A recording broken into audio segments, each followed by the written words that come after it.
Bismillahir Rahmanir Rahim. Assalamu alaikum wa rahmatullahi wa barakatuh. Jumuiya ya kuhifadhisha Qur'ani Zanzibar inapenda kuwatangazia Waislamu imeandaa mashindano makuu ya kuhifadhi Qur'ani ndani ya mwezi wa Ramadhani kama ifuatavyo. Siku ya Jumatatu ya tarehe 23 mwezi wa pili 2026, mashindano ya tasfia kitaifa juzuu 30 hifdhi, na washindi watapata fursa ya kushiriki mashindano ya kimataifa. Kwa upande wa wanaume, mashindano haya yatafanyika Masjid Arafa Mombasa. Kwa upande wa wanawake, mashindano kama haya yatafanyika ukumbi wa Majid uliopo Kiembe Samaki. Siku ya Jumanne ya tarehe 24 mwezi wa pili 2026, mashindano ya tashjii tahqiq, yani waliohifadhi Qur'ani aya na nambari zake. Kwa upande wa wanaume, mashindano haya yatafanyika Masjid Fatima Kilimani, na kwa upande wa wanawake, mashindano kama haya yatafanyika ukumbi wa Majid uliopo Kiembe Samaki. Siku ya Jumatano ya tarehe 25 mwezi wa pili 2026, mashindano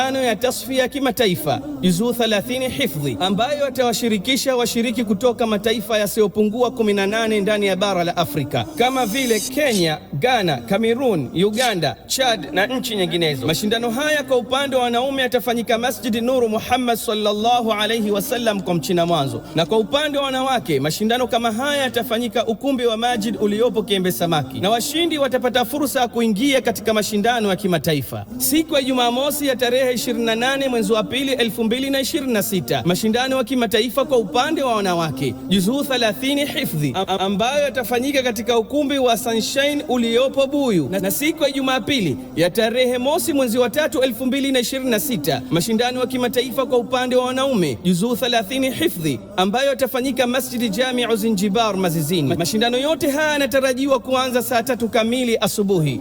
Shime Waislamu kuhudhuria kwa wingi bila kukosa, kwa lengo la kuishajiisha Qur'an. Ewe Muislam, ihifadhi Qur'an, utaikuta mbele yako. Wabillahi tawfiq, wassalamu alaikum wa rahmatullahi wa barakatuh.